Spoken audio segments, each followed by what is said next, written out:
नमस्कार। जय श्री स्वामीनारायण। श्री सहजानंद गुरुकुल द्वारा संचालित SSGM school CBSE online education में आपका हार्दिक स्वागत है। आज हम पढ़ेंगे क्लास 8 का चैप्टर 8, यह सबसे कठिन समय नहीं। इसकी लेखिका हैं जया जादवानी जी। इस पंक्ति में उन्होंने यह कहने का प्रयास किया है कि अगर कठिन समय आता है तो वो भी चला जाता है।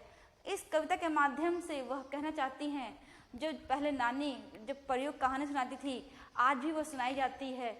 तो आइए आज हम पहले कठिन शब्दों को जान ले ताकि कविता का अर्थ समझने में हमें आसानी हो।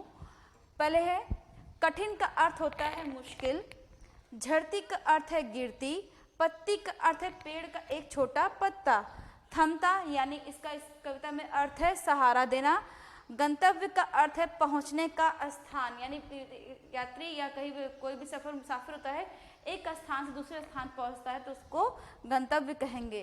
प्रतीक्षा का अर्थ होता है इंतजार, वक्त का अर्थ है समय, कथा का अर्थ है यहाँ पर कहानी से, आखिरी का अर्थ है यहाँ पर अंतिम, तमाम का अर्थ है बहुत अधिक, खबर का अर्थ यहाँ पर है समाचार।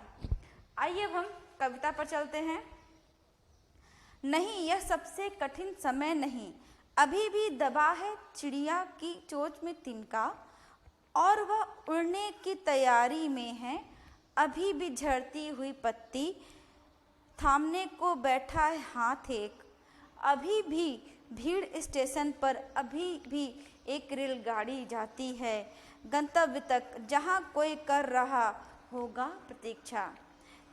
अब इसमें लेखिका कहने का तात्पर्य, जया जादवानी जी कहने का तात्पर्य यह है कि जो कठिन समय है, यात्री प्रतीक्षा करते हैं स्टेशन पर, और जो समय होता है उसके बारे में उन्होंने बताया है कि कठिन समय वह होता है जब पशु पक्षियों तक को आश्रय का अभाव हो जाता है। अभी तक चिड़ियों की चोंच में तिनका मौजूद है, अर्थात उन्हें उसे भोजन और आश्रय मिल रहा है। यानी क्या होता है, जब चिड़ियों को आश्रय नहीं मिलता है, कहीं रहने का ठिकाना नहीं मिलता है, तो वो उनके लिए कठिन समय होता है। लेकिन जब उनको आश्रय और प्लस उनकी चोंच में तिनका होता है तो उनको क्या है, अर्थात कि उनके लिए वह कठिन समय नहीं होता है। आगे चलते हैं। और वह उड़ने की तैयारी में है, अभी भी झड़ती हुई पत्ती थामने को बैठा है हाथ एक। यानी यहाँ पे कवित्री कह रही है कि चिड़िया स्वच्छंद पूर्वक विचरण करने को भी तत्पर है। यानी क्या है, चिड़िया कभी बंधन में नहीं रहती, वह क्या स्वच्छंद होकर आकाश में विचरण करती हैं, यानी उड़ती हैं। वो एक स्थान से उससे दूसरे स्थान में जाती हैं, अपने घोंसले बनाती हैं।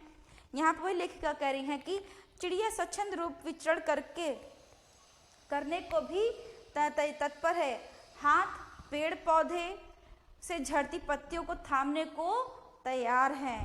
लेखिका आगे कहती हैं कि अभी भी भीड़ स्टेशन पर, अभी भी एक रेलगाड़ी जाती है गंतव्य तक, जहां कोई कर रहा होगा प्रतीक्षा। अब क्या कह रही है लेखिका कि वहां रेलगाड़ियों का आना जाना निरंतर होता रहता है। यानी क्या है, ट्रेनें क्या होती है, गाड़ियाँ रेलगाड़ियाँ एक आती है, दूसरी आती है, फिर तीसरी आती है। वही करे कि गाड़ियों का आना जाना निरंतर बना हुआ है। ये सभी बातें इस बात का सबूत है कि जीवन अपनी रफ्तार से चल रहा है। यानी क्या, जीवन की रफ्तार रुकती नहीं है, वो हमेशा आगे चलती रहती है।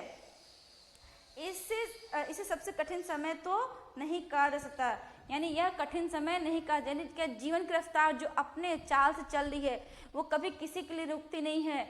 लेखिका का कहने का प्रयास यही है कि जीवन की रफ्तार निरंतर वो अपना चलता रहता है। आगे बढ़ते हैं पंक्तियों में। अभी भी कहता है कोई किसी को, जल्दी आ जाओ कि अब सूरज डूबने का वक्त हो गया है। कितनी खूबसूरत यहाँ पे बात कही है उन्होंने, मैं फिर से दोहराऊंगी। अभी भी कहता है कोई किसी को, जल्दी आ जाओ कि अब सूरज डूबने का वक्त हो गया है। अभी कहा जाता है उस कथा का आखिरी हिस्सा, जो बूढ़ी नानी सुना रही सदियों से दुनिया के तमाम बच्चों को। अभी आती है एक बस अंतरिक्ष के पार की दुनिया से। लाएगी बचे हुए लोगों की खबर, यानी अंतरिक्ष से आगे यानी परियों की जो कहानियां हैं वह उसकी बात यहाँ पर कवित्री कह रही हैं कि जो बूढ़ी नानी सुना रही हैं सदियों से दुनिया के तमाम बच्चों को, अभी आती है एक बस अंतरिक्ष के पार की दुनिया से, लाएगी बचे हुए लोगों की खबर, नहीं यह सबसे कठिन समय नहीं है।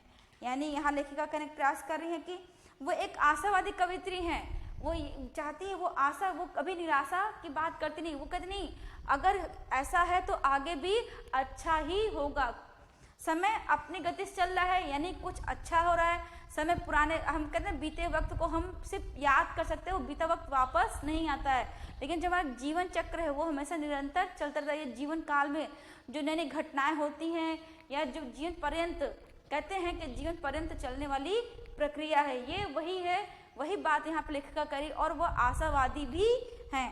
क्या कहती हैं? अभी हमारे शुभ चिंतक चाहते हैं कि हम सूरज छिपने से पहले पहुंच जाएं, रात को देर होने पर उन्हें बेचैनी होती है। जैसे क्या होता है, जब हमारे घर, जब हम लोग कभी लेट होते हैं तो क्या होता है, हमारे अभिभावकों को हमारी चिंता होती है, वो चिंतित हो जाते कि अभी तक उनके घर का सदस्य नहीं आया है।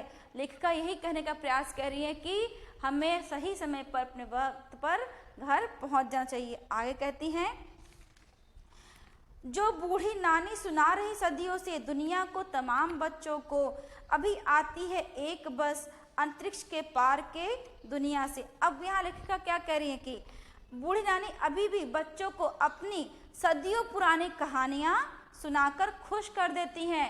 यानी क्या कहती हैं, अभी भी परियों की कहानी सुनाती है, राजा पुराने कहानी, बहुत पुराने परियों की कहानी हो गई, कोई राजकुमार की कहानी हो गई, अभी भी वह बच्चों को, छोटे बच्चों को सुनाई जाती है। फिर कहती हैं, बच्चों को अंतरिक्ष पार से आने वाली परी की प्रतीक्षा रहती है। यानी क्या करते हैं, बच्चे जब सुनते हैं तो वो सपनों में, अपनी कल्पनाओं में खो जाते हैं कि अभी अंतरिक्ष से एक परी की बस आएगी, फिर परी उतरेगी। तो वो वही बोल रही है लेखिका कि बच्चे अपनी जब नानी कहानी सुनाती है, वो आज के समय में भी सुनाई जाती है छोटे बच्चों को, और बच्चे अपनी कल्पना की दुनिया में खो जाते हैं और प्रतीक्षा करते हैं। क्यों प्रतीक्षा करते हैं? कि अंतरिक्ष पार से आने वाली परी की वह प्रतीक्षा करते हैं। आगे चलते हैं, फिर वे उस पार के बच्चों के बारे में जानना चाहते हैं, यानी अंतरिक्ष के जो उस पार बच्चे हैं, परी हैं, जो उनके बारे में जानने का प्रयास बच्चे करते हैं। उनके मन में उत्सुकता होती है कि आगे क्या, वहाँ के बच्चे जो है कैसे हैं, क्या है, लेकिन यह क्या होता है, यह सिर्फ काल्पनिक सोच या काल्पनिक बातें होती हैं। आगे चलते हैं, लाएगी बचे हुए लोगों की खबर, नहीं यह सबसे कठिन समय नहीं। अब अंतिम पंक्ति में लेखिका कवित्री कहती हैं कि जब तक लोगों का आपस में इतना प्यार और लगाव बना हुआ है, तब तक भला इस दौर में कठिन समय कैसे आ सकता है। हमें आशा का दामन नहीं छोड़ना चाहिए। लेखिका ने अंतिम पंक्ति में कितनी बड़ी और कितनी सुंदर बातें कहने का प्रयास है कि जब तक हम दोनों लोगों में, मानव में आपसी प्यार बना रहेगा, तब तक क्या होगा, और भला का दौर, इस इन जो कठिन समय है वो दौर बीत जाएगा, भलाई का समय रहेगा, तो क्या होगा, हम दोनों मानव में प्रेम बढ़ेगा और तब वह कठिन समय नहीं कहलाएगा। हमें आशा का दामन नहीं छोड़ना चाहिए, यानी हमें हमेशा उम्मीद करनी चाहिए कि हम आपस में प्यार से रहेंगे। अब हम आते हैं कविता का सार पे। कविता का सार है, कवित्री यह कहती है कि अभी निराशा की कोई बात नहीं है, आज का समय सबसे कठिन समय नहीं है। फिर अभी आशा की कई चिन्ह शेष हैं, अभी भी चिड़ियों की चोंच में तिनका है, अर्थात उसे आश्रय प्राप्त है। आश्रय कब प्राप्त नहीं होगा, जब सारे संसार में पेड़ पौधे कट जाएंगे, जब उनको अपने घोंसले बनाने के लिए जगह नहीं मिलेगी, तब वह क्या होगा, तब और उनको कठिन समय कहलाएगा। लेकिन अभी क्या है, अभी उनको आश्रय प्राप्त हो रहा है और उनके चोंच में तिनके हैं, तो यानी क्या है, अभी समय कठिन नहीं है। आगे देख, फिर रेलवे स्टेशनों पर चहल पहल अभी भी बरकरार है। रेलगाड़ी अपने निश्चित स्थल तक जाती है, अभी तक लोग अपने आगंतुकों की प्रतीक्षा करते, यानी क्या है, रेलवे स्टेशन पे क्या होती है, चहल पहल होती, लोग एक स्थान से दूसरे स्थान को जाते हैं और अभी भी लोग अपने अतिथि की आने की, आगंतुक यानी अतिथि की आने की प्रतीक्षा करते हैं। और उन्होंने यह कहने का प्रयास किया कि अभी भी बूढ़ी नानी जो छोटे बच्चों को कहानी सुनाती है, किससे सुनाती है, अभी भी बच्चों को अंतरिक्ष पार की दुनिया लुभाती है, यानी कि अभी भी काल्पनिक जो कहानी है, कहने के तात्पर्य जो काल्पनिक कहानी नानियाँ सुनाती हैं बच्चों को, अभी भी वो कहानियाँ लुभावती यानी पसंद आती है। विद्यार्थी अब एक बार फिर से कठिन शब्दों को देख लीजिए और अपने नोटबुक में लिख लीजिएगा।